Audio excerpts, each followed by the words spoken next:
Welcome everybody to the August 20th Bicycle and Pedestrian Advisory Board meeting. I just ask that everyone put their affiliation next to their name. We'll just in terms of time, we'll skip formal introductions just to get that done. So just to go over the agenda, first we have 3 guest speakers. First is Amber Stearns with the Bay Circuit Trail. She's the Bay Circuit Trail Coordinator with the Appalachian Mountain Club. And the second guest speaker, we have Chief Timothy Kane from the Hanover Police Department. He's going to be discussing some e-bike concerns in the town. And then the last guest speaker is Peter Sutton, the Bike and Ped Coordinator with MassDOT. And he's going to be going over the bicycle and pedestrian gap analysis map.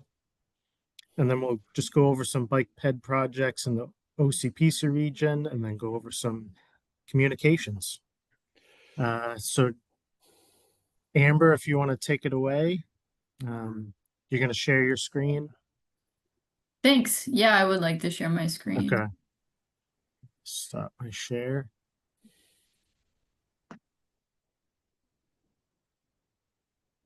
Just requested.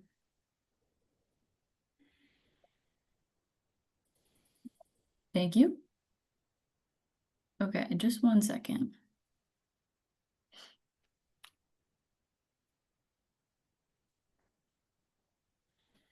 Can everyone see this?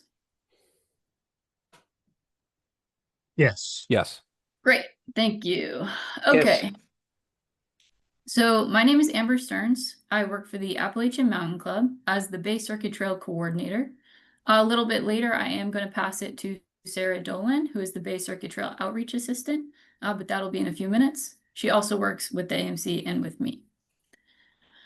So for those who are not familiar, I'll give you a bit of an overview on what the Bay Circuit Trail is. This is a 230-mile, give or take, multi-use trail that surrounds Greater Boston. And I have this map here, and it shows you that the trail starts up in Plum Island, Newburyport, moves out and around Greater Boston, coming as far west as Framingham and Marlborough, and then cuts in through southeastern Mass, passing through your region, and concludes at Kingston Bay on the Kingston-Duxbury town line. So the BCT can be both hiked and biked. If you go to our website, baycircuit.org, you can access this interactive map and a number of other trail resources, and you can see exactly where you are allowed to hike and bike. This trail was originally developed back in the early 90s by an organization called the Bay Circuit Alliance. And this was a group of volunteers who formed an incorporated nonprofit, the BCA, and they worked to develop this interconnected network of green spaces under the term Bay Circuit Trail and Greenway for close to 20 years. And these folks were dedicated volunteers who were inspired to create a greenway and just like to identify and protect as many open spaces and outdoor recreation opportunities in this region as possible. And as you can see, they were quite successful. They worked on this until 2012, at which point they handed official management of the Bay Circuit Trail to the Appalachian Mountain Club. So the AMC has had overhead official management of the trail since then, but the trail itself is maintained and works in collaboration with the AMC by volunteers. So the Bay Circuit Alliance evolved from this incorporated nonprofit into what is now known as the Bay Circuit Trail Committee. And this committee is comprised of volunteers residing in almost all of the 38 towns that the BCT passes through. I think I have 31 of the towns covered. And so these volunteers represent the interests of the trail in their region. And they do a lot of work to coordinate their own sets of volunteers in each of these towns to maintain and protect the trail and to alert me of anything that needs backup, assistance, engagement. I'm kind of the bird's eye view of the Bay Circuit. So I try and be everywhere at once. I would love to have 5 different clones of myself, but I have the Bay Circuit Outreach Assistant, or Sarah, who is pretty recent. She started in April, I think, and has been helping to support me on this overhead purview of the BCT since then. I've been in this position about 2 years now, for reference. So the AMC does not own any of the trail. All of the base circuit is on a variety of different landowners' properties. There's probably over 100. I'm figuring that out as we speak, actually. We just had a parcel map developed. But the base circuit trail is entirely partnerships in collaboration with a variety of different organizations, landowners, and partners. Some of them are shown here. Some heavy hitters that I'm sure you're familiar with are DCR, Mass Audubon, Trustees of Reservations. And then there are a number of smaller land trusts like Sudbury Valley Trustees and or Village Improvement Society. And then the Bay Circuit overlaps with a variety of other existing trails. So like I said, it's an amalgamation of open spaces and green spaces. So when you're out on the trail, you'll find a variety of different ecosystems, but I'll get into that in a minute. When you're out on the trail, or if you're trying to familiarize yourself with it or find it, you'll run into many of these blazes. And there's 3 different kinds out right now. And there are 3 different iterations of trail marking. And so these 2 white blazes at the top are the original trail blazes. And you can see the trail indicators here. If there's 2 blazes, one is stacked on top of the other, you turn in the direction of the upper blaze. So you can see you would take a left turn here. So there's these white blazes that are throughout the region, outlining the trail. And then there are these square plastic iteration. Those are less common. We don't want to use plastic anymore. And so we're using the current iteration, which is these aluminum discs for base circuit that have the arrow that indicates the direction you should turn in. Once you've seen this, you're going to see it everywhere if you don't already. If you're driving, biking, hiking around Eastern Massachusetts, these are on roadways, in parks, and I'm sure that you'll find when you're on certain trails, you'll realize you're on the Bay Circuit Trail, whether you knew it or not. So as I said, I've been in this role for about 2 years now.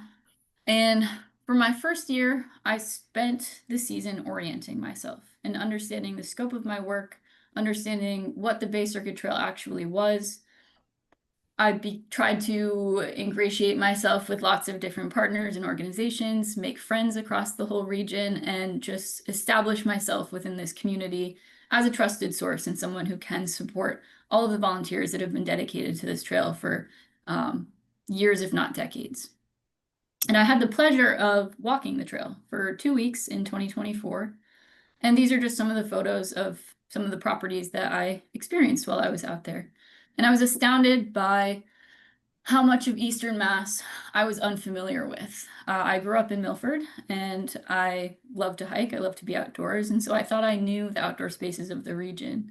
But getting to walk the Bay Circuit Trail, I found so many beautiful pockets of green space that have been protected and preserved with the goal of this initiative of protected conservation land and outdoor recreation and multimodal transportation. So you can see the variety here. I mean, there's evergreen forests, there's beach, there are cranberry bogs, there's swamps, there's old farmland, there's ponds, and there are a couple of campsites located along this trail as well. So if you're ever looking to tour Eastern Mass on foot or bike, I highly recommend following the route of the Bay Circuit Trail. So as I said, I spent the first year establishing myself, figuring out what I was actually supposed to do as Bay Circuit Trail coordinator. The name is pretty broad and the description was pretty loose.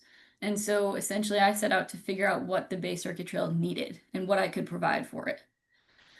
And what I determined was that it needed awareness and it needed attention and it needed excitement. Bay Circuit Trail, I think, is well known to folks who reside in the towns that the trail passes through, so those 38 towns. But outside of those towns, outside of the immediate vicinity, I don't think many folks know what it is. It's been dubbed the Bay Secret Trail by those who do know about it. And so I want to increase awareness and make it easier to access the trail and more engaging to get to it. So what did that look like for me? It meant hosting a variety of events, right? So these photos that I have here are from 2024.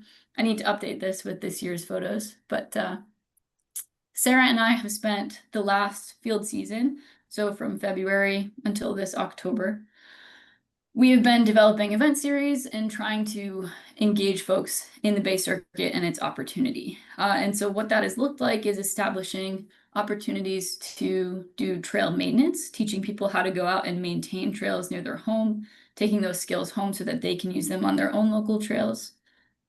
So we run trail maintenance events, we run trail projects. So we host events where we build boardwalks or we build turnpikes here in this bottom left photo. We make trail infrastructure improvements. We'll do invasive species removals, like you can see in the bottom right corner. And we do guided hikes, group hikes, informational activities, socials, potlucks, presentations like this one. And then I'm going to pass it off to Sarah in a little while to talk about her activities as well. But there are many things going on BCT. And so I'm very thrilled to say that in the last 4 or 5 months, Sarah and I, between ourselves, have hosted 30 different independent events along the BCT.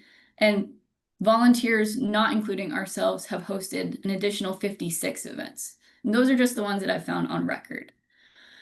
I think that really speaks to the increase in engagement and in interest in the BCT. And so I'm hoping over the course of the next couple of years, we maintain that level, if not increase it over time, and just show people that they have this resource of outdoor recreation in many of their backyards. One of the ways in which we've been spreading the word is through this newsletter. So I've started a monthly newsletter, and I encourage you to either scan this QR code or go to baycircuit.org later and go to the newsletter dropdown.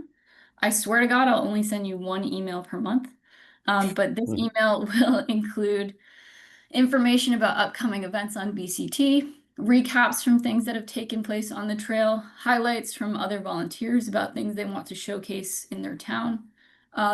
There are fun details about all the ice cream places that you can visit along your treks, different spots to go bike riding. I just try and make it as robust and well-rounded as I can to keep the BCT community broadly informed. And so before I pass it off to Sarah, I wanted to display this visual. And this design was created by Hublove, or the Conine Foundation, as many of you probably know. This is a bike advocacy group in the Boston area. They're also one of our funders, and they have been supporting BCT, and they developed this awesome image. And you can see that the Bay Circuit Trail is the wheel of the tire with Boston at the hub, and all of the spokes of the tire are different offshoots and different trails that connect regionally. So I've been using this image almost as a guideline for what we can all achieve together, because Bay Circuit does not exist in a vacuum. It has all of these different regional trail networks and local trail networks that are just enmeshed with it. And to name a few, there's the Mass Central Rail Trail. BCT overlaps with this in Wayland and Weston. And once Mass Central is completed, you'll be able to get from Wayland and Weston to Boston to Northampton. There's the Bruce Freeman Rail Trail in Acton, Chelmsford, Carlisle. The Minuteman Bike Trail overlaps with BCT and Bedford on the Reformatory branch, and so on and so forth. There are just all of these different bike trails and regional trail networks that mesh together to create this stunning and really robust regional network in such a densely populated area. And I think it's really inspiring, and I feel really thankful and lucky to be a part of this effort. And finally, I have been starting a new Transit to Trails initiative with the intent of multimodal transportation and trying to move away from cars as much as we can in terms of user engagement with the trail. And so these Transit to Trail events, so far they've only been hikes, and the Bay Circuit Trail has, I think, 7 different MBTA commuter rail stops within 1 mile of the BCT. And so I've been hosting events around these commuter rail stops and around the train schedule so that folks who live in Boston or on one of these commuter rail lines can take a train out, meet me at a designated site, we'll go for a hike, and we'll be back in time for them to take the train home. I'd like to hold many of these probably throughout the winter since we don't get much snow anymore, and of course into next year. And these will transition into not only hikes, but into trail work projects, into group bike rides, and potentially into some overnight camping trips as well. I just feel really lucky to be working on this project, and I'm really lucky to also have Sarah here working on it with me. And I will pass it to Sarah to talk about some of her projects that she's been working on. Thank you. Hey y'all, thank you, Amber. So my name is Sarah Dolan and I work for the Appalachian Mountain Club, specifically on the Bay Circuit Trail with Amber, and I'm her assistant. And one of my roles is to lead like events and classes for the community. So one of the biggest events that I've been running is a learn how to ride a bike class. So what that means, I'm gonna just share a little bit about this class. So this class takes place at the Bay Circuit Trail Northern Terminus, which if you think back to that map, it's the very top of that map in Newburyport.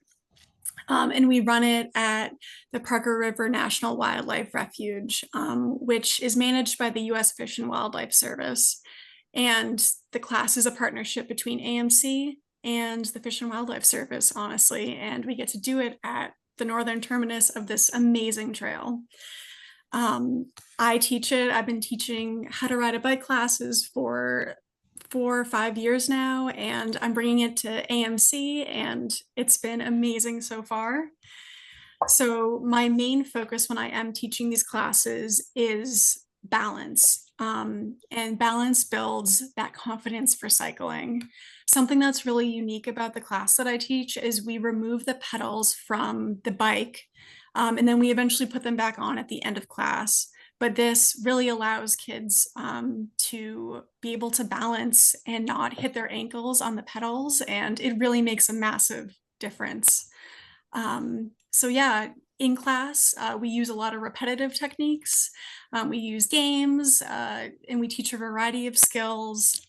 We talk about helmets, road safety basics, how to start a bike, different stuff about gears, just basically all things bike. Yeah, it's a one-time class usually. Kiddos can come back for more, but it's usually about 2 hours. And usually the kids that come are between the ages of like 5 and 12. But I've also taught adults with these methods as well. I keep it to about 3 kids just because I really want that one-on-one time with them. And I just want to personalize that instruction to make sure I tailor my class to the kids that are in that class, because everyone learns differently, and that's just part of biking and learning. A parent is always on site though, just for legality. And yeah, it's been a great summer. We have one more of these classes on September 3rd. I actually taught one this morning. It was incredible. There was this she was from Rowley, and she went from not knowing how to ride a bike to at the end of class coasting and being able to pedal. And she was so proud of herself. And it was like, that's why I do these classes, is to instill that confidence in, kids, and that awareness, because they can then bring that love of the outdoors to the Bay Circuit Trail or outside on the road, all that good stuff. But yeah, that's a little bit about what I do. One of the classes that I teach is that how to ride a bike class, and I've also done other hikes along the Bay Circuit Trail as well. But it's been an amazing summer, and I've loved working with Amber, and I'll pass it back off to her. Yeah, so Sarah has been a great addition. You can obviously tell that she is so enthusiastic and so great with working with folks out on the trail. And I'm thrilled to have her. We're hoping to retain her next year.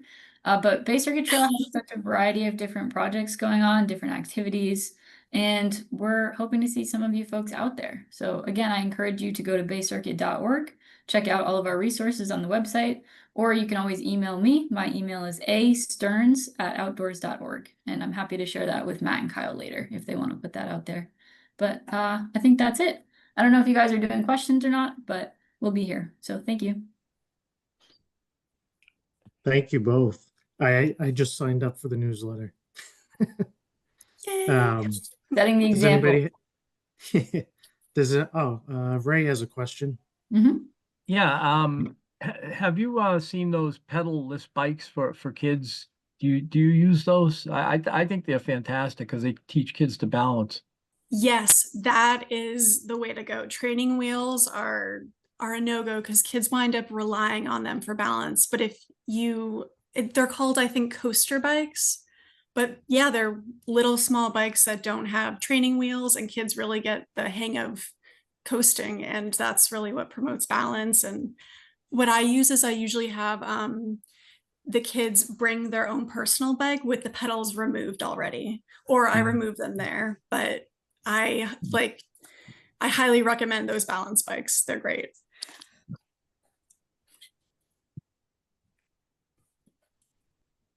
Awesome. Anything else? I just had one question. Do you guys use like trail counters on the Bay Circuit Trail to like see how many people are actually utilizing it? I was just talking about that with a coworker of mine because I'd be interested. We have not done that. I'd be interested Okay. to do it, but at the same time, I feel like Bay Circuit gets a lot of use because it's on so many larger properties like DCR parks. But I would be interested to go out one day and interview people as they came by as well. Like count it and then be like, hey, do you know that you're on Bay Circuit Trail? And try and figure out what the statistic is for the folks who are just using it as a trail in their backyard and the folks who are aware that it's part of a larger network. All right, cool. I had a question. Mhm. Do you have any involvement in the Clare, Saltonstall, Boston to Cape Cod bikeway? Or I suppose the only overlap is over in the South Shore near Duxbury, perhaps. I'm not familiar with it, so I would say no as of yet. Thank you.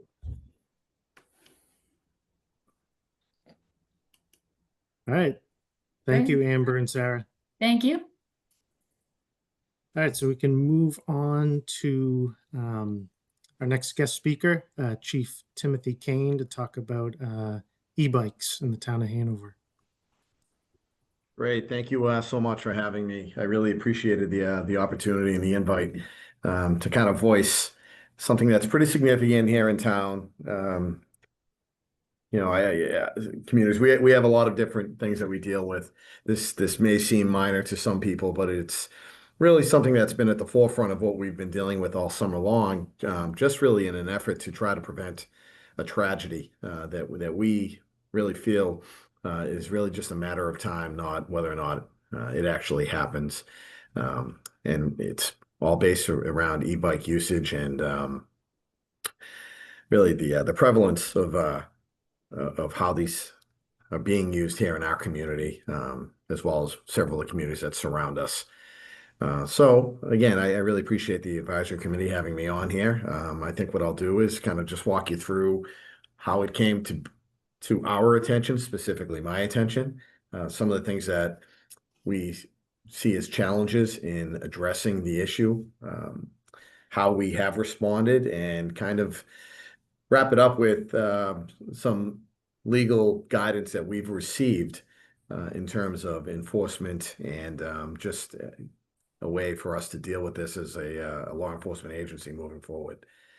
So first and foremost, it really came to my attention just, I'd say about 6 months ago when the weather started to turn, not even, maybe 4 or 5 months ago. It was very obvious, right, as spring was kicking off, that there was a significant increase in the usage of e-bikes in town. We had seen them like every other community has over the last couple of years, but there was just a gigantic uptick in the amount of bicycles that we were seeing on the roadways. Beyond that, it was also very evident that the age, the kids, the people that were operating these were by and large young, very young. So that availability of the e-bike was something new to us. We didn't really see too many youngsters riding these before. We saw plenty of cyclists who were clearly using them as a mode of transportation, traveling down our state highways here in town from time to time. But we started to see an increase in the neighborhoods. But even more concerning was on the major roadways, where we had some very, very young operators on these bicycles. And some of the observations that we made that were very concerning was the nature in which they were operating these bikes. Really, most concerning to me was that a lot of these individuals were traveling the wrong direction on what's sometimes a 5-lane state highway, which is Route 53 in our community. They'd be traveling for upwards of a half a mile or maybe a 3/4 of a mile in a turning lane. Our recent traffic count out in this particular area of town showed that we'd have about 50,000 motor vehicles traveling along that roadway on a given day. And to see that was very, very concerning. Our officers made some observations, but we also started to receive a lot of complaints from motorists and residents who were making the same observations. Additionally, we would get complaints or observe that a lot of these e-bikes were traveling at speeds that I believe are greater than they were designed to travel. Many of the cyclists were not wearing helmets. Again, they were traveling against traffic, but they were also cutting off traffic. They were failing to yield for stop signs, failing to yield at red lights, failing to yield just the right of way of other motorists. Really putting a lot of pressure on the motorist to take some evasive action, if you will, just to avoid a collision with these e-bikes. We were also very much aware of some of the incidents that had happened around the state, which included an 11-year-old who was fatally injured in a crash while he was operating his e-bike and ultimately struck a tree. That was in Charlton, Mass. There was another 41-year-old male who suffered fatal injuries in the town of Greenfield. There was a male party in Springfield who lost his life in an e-bike crash, which involved a motor vehicle. And then more kind of locally here, there were 2 young teenagers in the town of Plymouth that were involved in a collision with a motor vehicle, and both suffered serious injuries in that community. Just looking into that particular incident a little bit more, what really jumped out to me was that the e-bike in which they were traveling upon during that collision was actually advertised to travel at speeds up to 46 miles per hour. So that was very eye-opening to me. I quite frankly did not even know that any e-bike could be designed to travel at that rate of speed. I mean, to me, that's more of a motorcycle than it is an e-bike. So it's something that I felt like I had to get ahead of. I had to really address within our own agency, give my officers some guidance and a directive on how we are going to proceed to really handle this issue. Again, really with the understanding that our number one objective is to try to avoid a tragedy here in our community. So I did that. I issued a PSA, if you will, through our social media, just basically advising the community of what we were seeing and what our approach was going to be, in hopes of not just enforcement, but also to educate. I also went in front of our local select board, invited the community, any members who were interested in asking me direct questions or just learning a little bit more about our concerns in general, to come to that meeting and do so. There were some parents that did that. They brought their youngsters with them. I had some really nice conversations one-on-one with them after the meeting outside. Most of the parents were unaware of what we were seeing, really appreciative of the fact that we were addressing this issue and taking it head on. So yeah, I found it to be very, very productive. I think that a challenge that we have here in Hanover, but also in every agency across the state, especially recognizing that most of these e-bikes did not meet the statutory framework, which was adopted by the state of Massachusetts through the 2022 Transportation Bond Bill. They basically came up with 2 different classifications of an e-bike. And these classifications, known as Class 1 and Class 2, it really put forth rules for use, but also safety to include maximum speed of 20 miles per hour. we were daily making observations that these bicycles were traveling well over 30 miles per hour. So that became a challenge for us, seeing that these bikes were clearly operating outside of their classification. So we needed really a game plan on how we were going to respond to that and how we were going to treat those bicycles. We had always been aware that there was a difference between an e-bike and a motorized bicycle. When these classifications were adopted, we were supposed to treat those e-bikes as separate from motorized bicycles. However, with that mindset, I really started to concentrate more on, okay, I'm not going to focus on what our limitations are, but what are the options for us in terms of enforcement. So really, just under Mass General Law, Chapter 85, 11B, this applies to all bicyclists, regardless of what type of bike or what classification.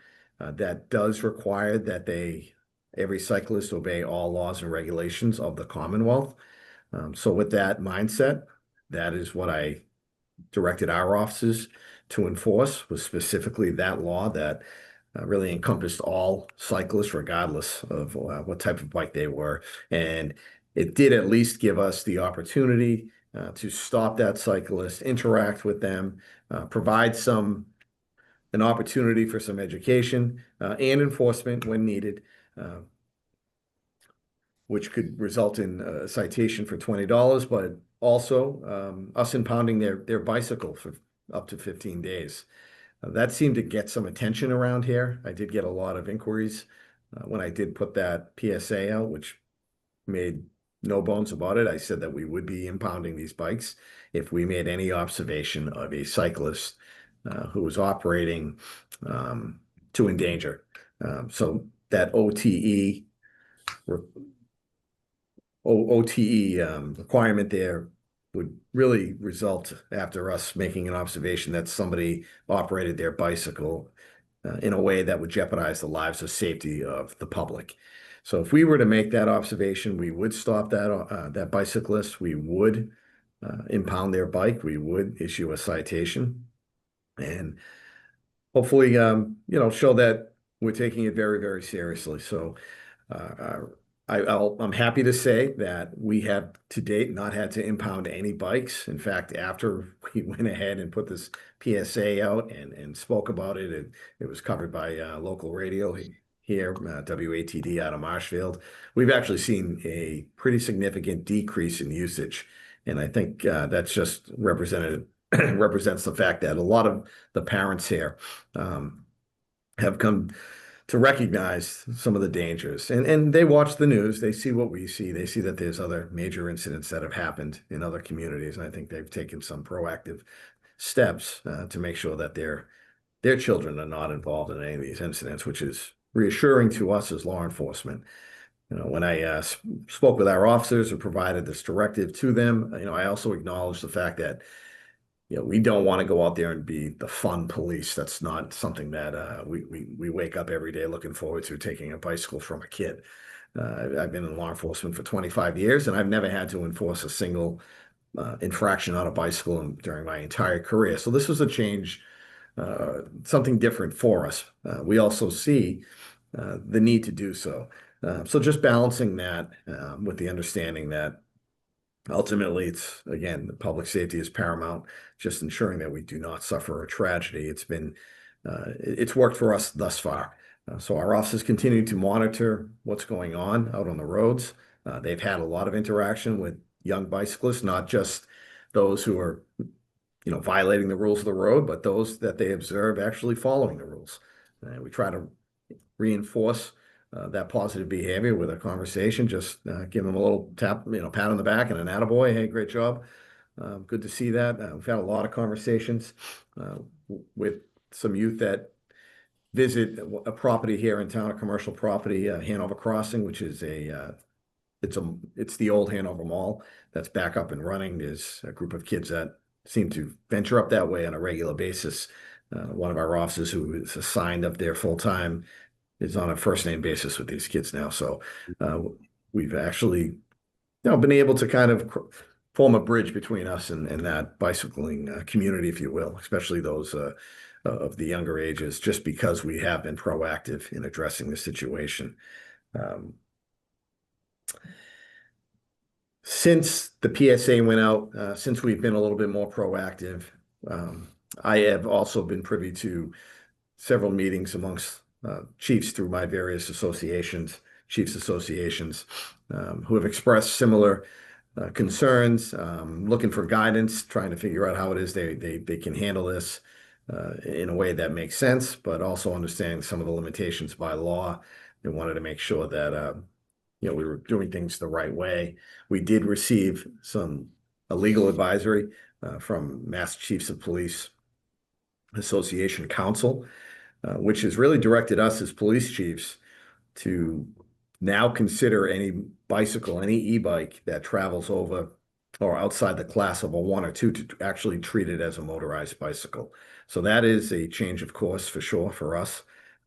But I think for me personally, I actually think that it's a very good way of going about this, because basically if we're treating these e-bikes that are now going in excess of 30 miles per hour, they're really in essence not much different than a moped. In fact, most of these will travel faster than a moped does. But along with that, it would require the operator to be at least 16 years of age, and also subjects the owner to properly register the bike. There's a license requirement and also a helmet requirement. So it's going to be interesting how this plays out. The first time that some action is taken where an e-bike is taken or enforced as a motorized bicycle. And ultimately, I would imagine that it'll end up going through the court system. There'll probably be some sort of an appeal process. And I'm very curious to see how that pans out. But that has been the guidance that we've been issued through Mass Chiefs Council. And that is something that I can say that speaking to the various chiefs, that we are prepared to do.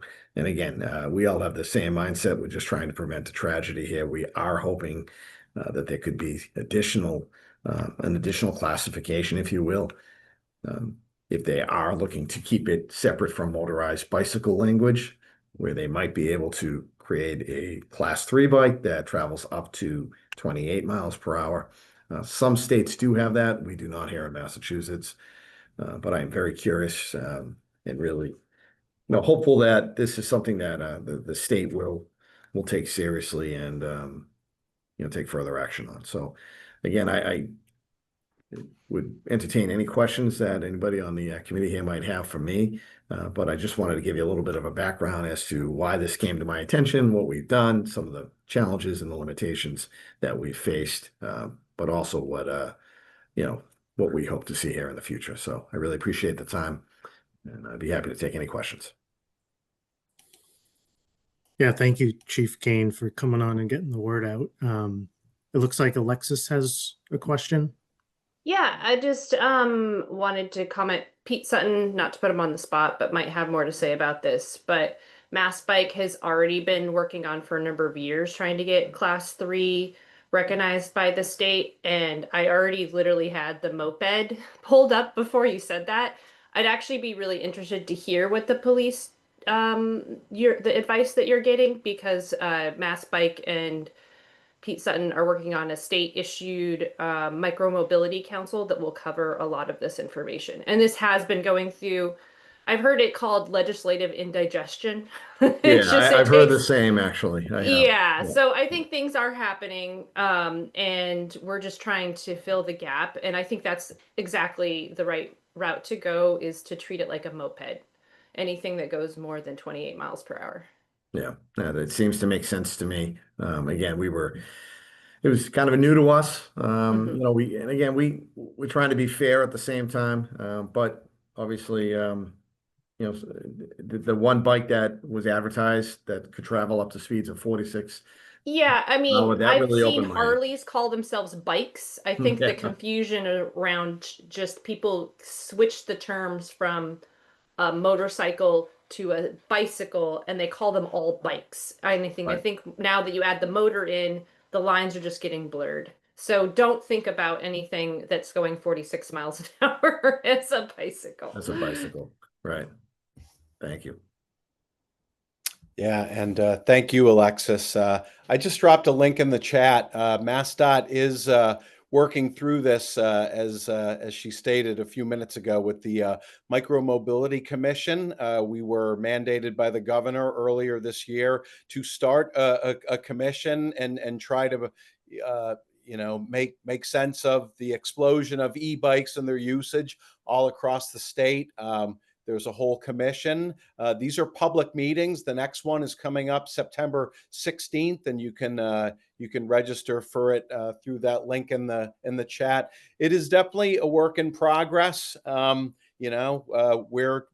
trying to get to pace or on pace of the whole e-bike culture and explosion and the rules and regulations around them, which admittedly we were late to. The whole e-bike business exploded during the pandemic, and now they outsell regular bikes 2 to 1. So they're not going away. I'm not against e-bikes per se. I ride them occasionally. I think they're great when you need to cover a big, long amount of mileage in a short amount of time. But when they do get in the wrong hands, that's when problems start. So this whole commission is just trying to address that and maybe have some laws and some enforcement that go along with that. So, and I also wanted to say, Officer Kane, that was a great overview. You clearly speak from experience and some of the frustration, but also some of the benefits of e-bike user and ownership too. Right. I think it's also interesting. I'll add this. We have 2 of our officers are assigned to a regional emergency response team. It's a Metro Elect response team. So they join with members from other police departments across the Southeast region, and they're in specialized units. So these 2 officers are actually on bicycle units, and they have specialized training for crowd control. They've been doing this for a number of years. So when there's major events, and they could be honestly like a World Series or a Super Bowl parade in Boston when they had the protests, anything that's large scale. More recently, they've been deployed to the Karen Reed trial a number of days, and really that anything that where they need this specialized unit to respond to. So they came into my office a couple months ago and advised me that they were 2 out of the 50 members of this team. They were 2 of maybe 4 total officers on the unit that were not operating e-bikes yet. They were still traditional mountain bikes. So they were requesting if we could look into purchasing some e-bikes. So, at that time, I said, let's see if we could do it. I was actually blown away at how accessible they were. The price had dropped pretty significant, at least since I had looked probably 2 years ago. Really, the price was cut in half. So we went ahead, we made that purchase. We got them the bikes.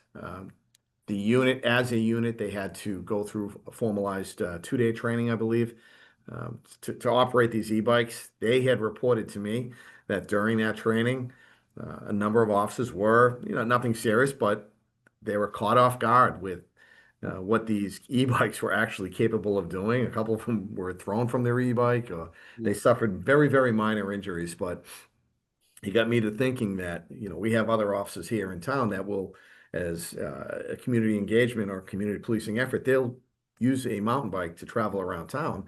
But it made me realize that just because we have these e-bikes, I can't allow every officer to just ride it with no formal training. The very next day, I was advised at the MPTC, which they govern all the police training here in Massachusetts, that they're going to be offering classes now specifically geared towards police officers riding e-bikes. So to see that we're doing that, where we're about to do that, I have these officers who have all these years of experience. They've been riding bikes their whole lives. And now they're going to be required to actually get some formalized training on how to ride these e-bikes. But then leaving my office, taking a ride down the street and seeing an 8-year-old traveling at 30 miles per hour with no helmet on an e-bike, I don't know. I felt like I was in the twilight zone, so to speak. So, but it just shows that it's getting not just my attention, but even those throughout the state, but to include our training council, just to make sure that we get ahead of it and make it safe for everybody. So, Kyle? Hey, Kyle, it's Yes. Jed. Yeah, I don't see anywhere to raise my hand. Maybe it's because I'm a panelist. So I have a question for the chief, and then I also had some comments or response. But chief, so right now, do you determine the class based just on how fast they were going, or do you actually refer to a list that says these are class 1 models and these are class 2, et cetera? yeah, we don't have an actual list that shows the models. It's really based upon speed and when they actually get assistance, whether it's whether they're being propelled by the assistance. I believe it's a class 1 will cease when the pedaling ceases, and a class 2, they don't need to pedal. It's a self-actuated motor. So they don't have to pedal at all. They can just operate the e-bike strictly on the motor of the motor that's attached to that bike. So For I'm us, guessing, that's all we look at. It's okay. So I'm guessing there is such a list because Mass Bike is working with, I think it's Mass CEC, the whole e-bike voucher program. And so you can't buy a class 3 with that voucher. So I'm assuming, unless they're leaving it up to the stores to determine, where the voucher gets presented. I don't know if, Alexis, you know more. I assume there's got to be a list somewhere, right? Because it says you can't use your voucher for this, but you can use it for these. I would that the hope case, so. I would hope Alexis? that you're right. That would make a lot of sense. But we've also been advised that a lot of people are able to manipulate the bike. So maybe the bike is sold with the intended speed of being 20 miles per hour, but they're able to manipulate in such a way that it can now travel up to 30 miles per hour. So these kids are pretty crafty that way. I think people that know how to do those things. I've also had to deal with things on the other end of the spectrum where I believe it was somewhere down on Cape Cod where class 2 e-bikes were not allowed on a shared use path, even though the user and the owner says that he never cycles more than 10 or 12 miles per hour. So he's technically not breaking any speed limits, even though he has a bike that can go double that speed. So there's another gray area that we kind of have to look at and address, right?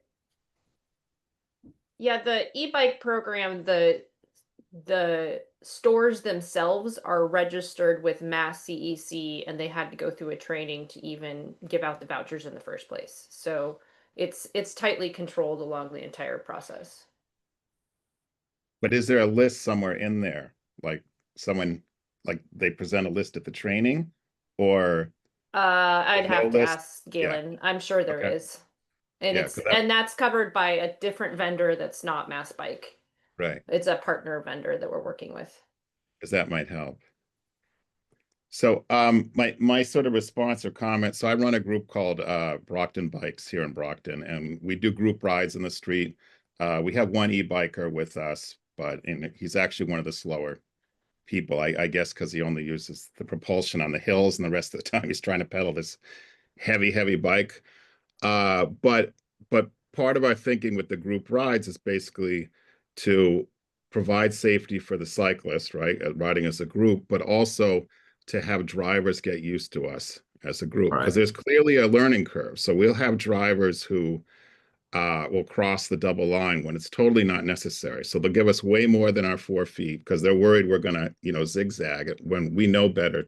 We know to be predictable, to go straight, or to indicate what we're going to do at an intersection. So yeah, or they're the drivers who will just hang back and not try to pass us at all, which might be appropriate in some cases, but in other cases, I think it's unnecessary and it's just leading to frustration on their part. So and I don't know whether it was someone from your department or another department had talked about on one of these calls a few months ago about like kids riding, I think, regular bicycles in the middle of the street, and that might have been Whitman. And we offered to, come over there on a one-time thing and like lead a group ride and try to find a local person who might lead the young people on a regular ride, right? So then they'd have an outlet for this, energy for this wanting to ride in the street. Fine, we'll ride in the street, but we'll ride as a group instead of you riding, willy-nilly. I would also say in terms of the driver reactions, I mean, as you know, we have the right to full use of the road on a practical matter, but we know a lot of drivers, frankly, assume the entire road belongs to them from curb to curb. And so I just want to caution. I agree that it's reality that you get drivers who don't know what to do, and if they're not sure what to do, or if they assume the road belongs to them, then that could lead to accidents. And I get that that's what you're trying to prevent is injuries and accidents. But I guess I also want to sort of push back or caution about, the complaints of the drivers that take them with a grain of salt, because sometimes they're just, I think it's a bit of overreaction on their part. I don't want to minimize people's concerns, but for example, I used to live in Boston. The guys on the straight up bikes who would do the wheelies in the street, all that craziness. I mean, they really freaked a lot of people out. I'm not aware of one accident happening there, so, but they absolutely freak people out, right? So I like, so to give an example, as a practical matter, when I bike, I always try to bike on the right, I try to stay to the curb. I've got mirrors, which makes it easy for me to move in and out and give the cars their space. I have no interest in battling with a car. But if cars are consistently not giving me my space, like maybe they can't see me on the right, I will bike down the middle of the lane because that's my safety and that's my right to do that. So I guess those are my sort of thoughts on this. But so really two categories. One, the attitude of the drivers, but two, I always trying to figure out what are ways we can create to give young people outlets or other cyclists outlets to cycle safely and together in an organized manner. I think, and this is a topic for another discussion, but I've put some thought into how do we take the people who really do want to ride fast and find somewhere to do that, right? So I visit my mom in Indiana every year. I go to the Speedway, and half the drivers at the racetrack are under 18, right? I mean, it's obviously regulated. They have helmets. And then they actually next door have legalized drag racing, where you sign a release, you wear helmets. I mean, they've got Jersey barriers. So both of those are the United States, right? So that means it's possible here. I'm not saying it would be easy in Massachusetts, but it is possible we might find some outlets for that kind of activity too, for the people who want to go 40 and be crazy. Thank you. Yeah, and I can appreciate your comments on that. And I'll say that I've had a couple discussions with some citizens, some residents here in town who have come in to voice a complaint about bicyclists in general, but more recently the e-bike usage. And they've been advocating for us to ban them completely in the town of Hanover, and I've had to educate them on the law, saying that by law they're afforded the same rights and privileges of any bicyclist or anybody else using the roadway. So as long as they're doing so, and they're doing so safely, then that's all that matters. We're not going to go out looking to ban anything. It's really just the manner in which people are operating. But I do understand your point. I think that there is a balance there. I think people need to understand the fact, like, we don't have bike lanes, but that doesn't mean that we can't have bicycles using roadways. Right. And I've had to reiterate that a couple times with even some of our town leadership here. Just they're looking for us is there something we can put in place that will limit the usage altogether? And I want to make it very clear that we're not trying to limit the usage at all. We're just trying to make sure that the usage is done so in a safe manner. So well, I appreciate where you're coming from with those comments.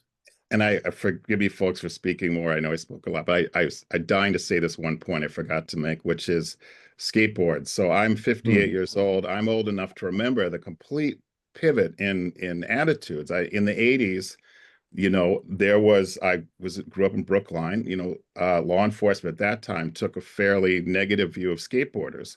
And absolutely, there were people who had not mastered the skateboards, just like we have with the e-bikes, right? It hadn't quite settled down into what was safe behavior. But now, as you know, we have towns and cities building skate parks, whereas even that was banned at one time because of liability concerns, right? So it's interesting to see how perspective can shift on these things, right. and also, as they can settle out. Yeah, it's a great example. All right, thank you, everyone. That was great conversation. I think we're gonna keep the meeting moving in terms of time. Ray, you had Yeah, give I just had something. I just had something quick to say. But I think the problem exists before e-bikes, that that there are some cyclists that are more there's novice cyclists, and there's kids, and there's cyclists that are really good at it. You know, they go really fast. I mean, I can remember cycling, just on a street, and someone passed me like I was standing still. They were not on an e-bike. So I think in Old Colony Planning Council has we discussed this in-house about having bike routes that are just having a map that shows, like, parents, for their kids, which routes are like safer, low speed, low volume routes that are nice, and the high speed, high volume routes mostly are for the experts, and that really go fast.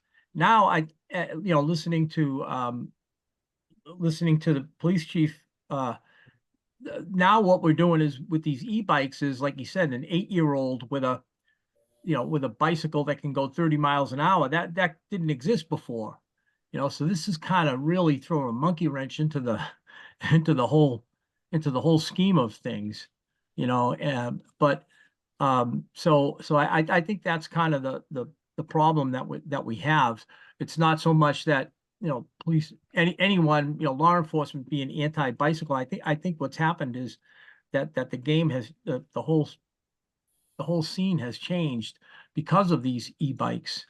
And I think the answer in my mind, I guess this is my opinion, is we need better facilities, more safer facilities, and that's hard to do, without the proper right of way. The more we separate bicycle users at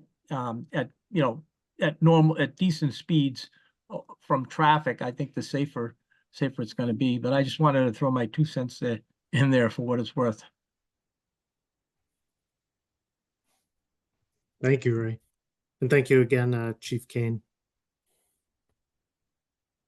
All right, so we're going to move on to Peter Sutton from MassDOT. He's going to talk about the bike ped gap analysis map. Hey, everybody. Glad to be here as usual. I know that we're up against time, so I'll make this fairly short, quick, and I can hang out for a few extra minutes if anyone has any questions. But a lot of you have, let me share my screen here for a second. A lot of you have seen this over the past couple of years. Can folks see my screen? Yes. Okay, so this is the web page for MassDOT's next generation pedestrian and bicycle vision map. We've been working on this for the better part of 3 years now, and we finally launched the web page earlier this year, and with it the bike and pedestrian infrastructure gap analysis map, which is kind of the centerpiece of this whole web page. Although I do want to plug the executive summary and the methodology, why we did this, how we got there. Tons of great info in here, as long as a bunch of other tables and map sets that you can peruse at your leisure. I dropped a link in the chat to this entire website. And I'll just focus on the web map, the gap analysis web map, and in particular, the Old Colony region. Like all of MassDOT's maps within GeoDot, that's our online GIS platform, it is interactive, and it is available to the general public. This I'm going to, just for simplicity's sake, this has both pedestrian infrastructure and bicycle infrastructure on it. I'm going to remove the pedestrian corridor and just focus on the bike corridors now, and show you that the high demand corridors that we identified are in going from dark to light. So blue, purple, red, orange are all the high demand areas.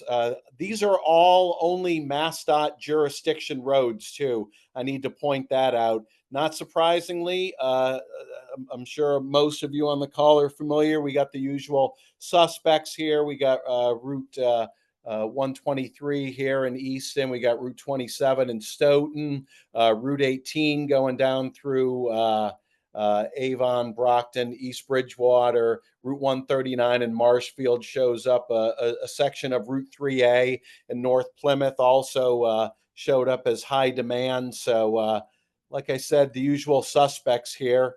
The great thing about this is that the maps are interactive. So it shows you what route you've just clicked on. All you have to do is click on a route number, and it tells you what the recommended infrastructure is. And for this section of Route 123, they're calling for a separated bike lane or shared use path.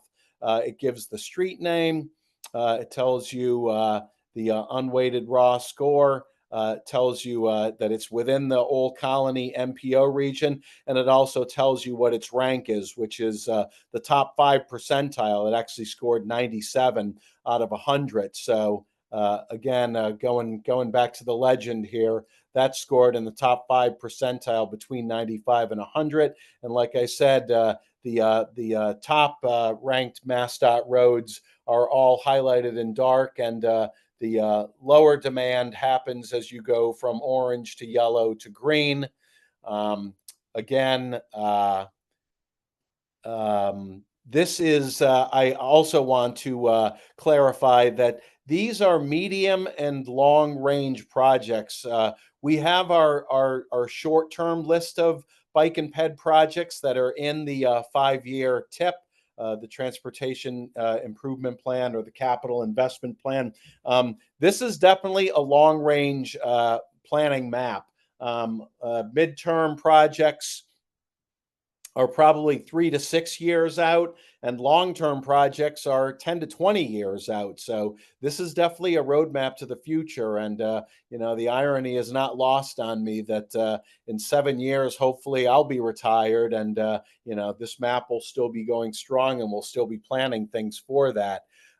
So that's basically a quick overview. I encourage people to navigate this map, you know, with the interactive features. Again, click on different segments, see if you agree or disagree with what kind of treatments we should be using, and where to prioritize it in the future.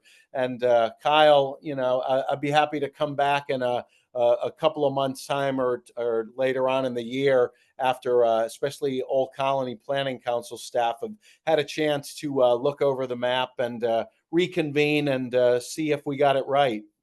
Yeah, that sounds good. Does anybody have any questions for Pete?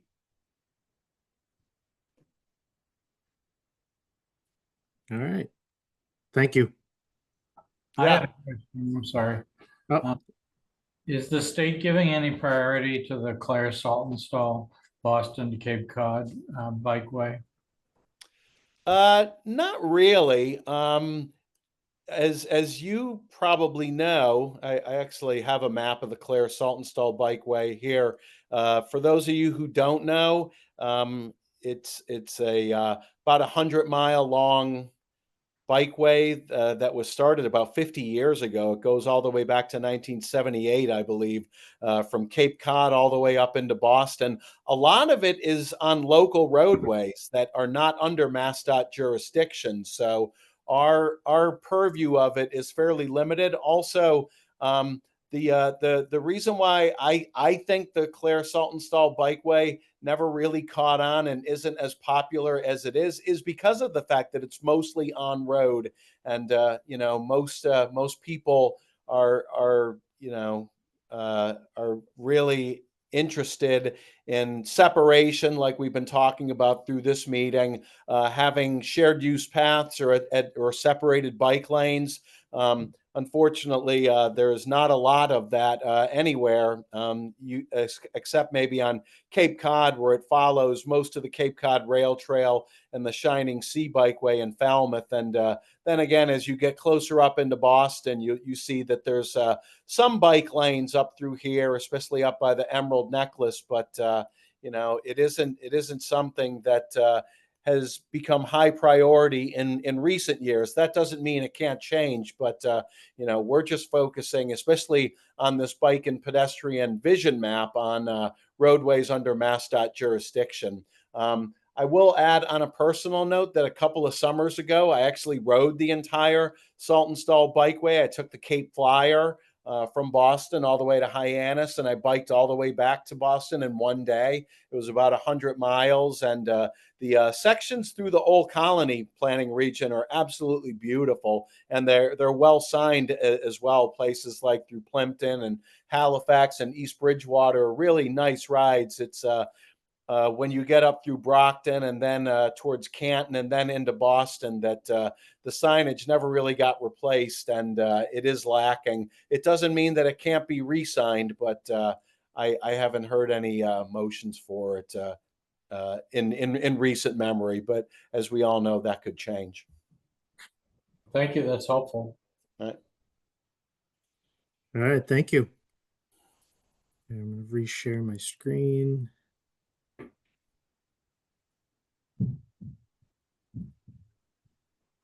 All right, Sean, you can take it away with the projects in the OCPC region. All right, thank you, Kyle. For anybody who may not know me, my name's Sean Bailey. I'm a senior transportation planner here at Old Colony. Here to talk to you about a couple of projects within our region that have bicycle and or pedestrian accommodations. The first project up is in the city of Brockton. It's project number 609410, intersection improvements and related work at Center Street, Carey Street, and Lyman Street. This project is going to be addressing multimodal safety and access management. Proposed work includes reconstructed traffic signals and sidewalks, as well as upgrading pavement markings, signage, curbing, and other aspects. Comcast plans to begin their utility work as of August 11th, and according to the state's TIP website, the project is at 3% completion currently. And then the second project is project 613663, relevant to the town of Plymouth, bicycle and pedestrian improvements at multiple locations. Countermeasures at multiple locations within the district will include replacement of or new construction of pedestrian and bicycle infrastructure, including sidewalks, accessible curb ramps, rectangular rapid flashing beacons, appropriate signage, and other aspects. Would like to introduce Barbara LaChance to see if she has any other updates on either of these projects. Hi, Sean. Thank you. Hi, everybody. Barbara LaChance. I'm the D5 planner. Basically, just what Sean said, both of these projects are under construction. The Carey and Lyman project is they have started removing and transferring cables. So that should be underway. And as far as the bike ped project, I believe they've done some drainage work and they're working on curb work and prepping sidewalks at some of the locations in Cohasset. And I'm not sure if they've started in Plymouth yet. Also, they're having discussions on placement of guardrails throughout the project. So both of them are moving along. Still in preliminary, but they're moving. So can I just ask a clarification? Because I live down the hill from Lyman Street, and I've probably walked through there and driven through there about multiple times in the last week. So it seems to me like in the last month, there's been no sign of any work, or 2 months that the signs went up for the construction, some of the land takings happened, or, trees were removed, that kind of thing. So that's because we're waiting on Comcast to start their work. Am I hearing that correct? I believe so. Yeah. Supposedly they are on site or will be on site, and they're going to start removing and transferring cables over. So that's the latest update that I have. If you need further, I can try to get more information if you'd like more information.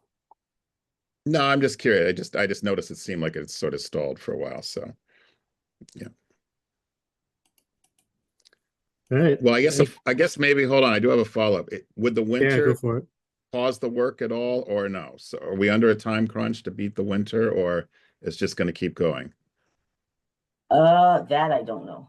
I Yeah, mean, usually they try to work as long as they can through the winter, as Right. long as the weather allows, but I have no, that's also depending on the, the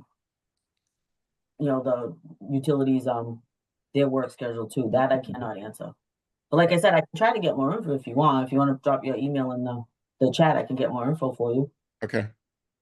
I will. I appreciate it. Thank you. No problem. Thank you.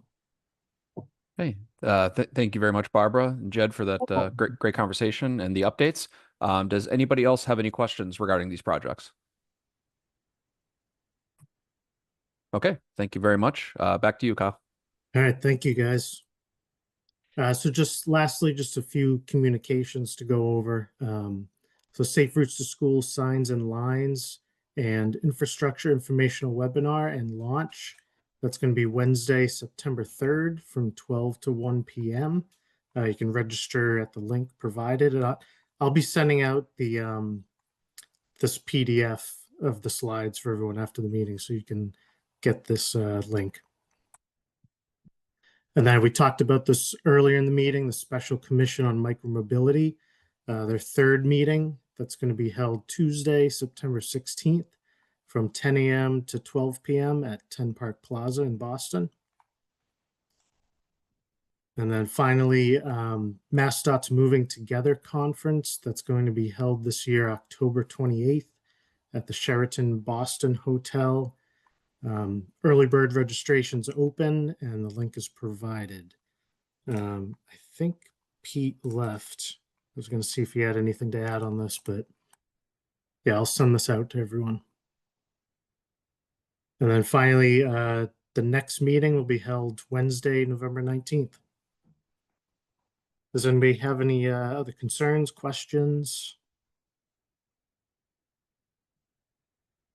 All right. Yeah, this was a great meeting. We'll see everyone on November 19th. Thank you. Thank you.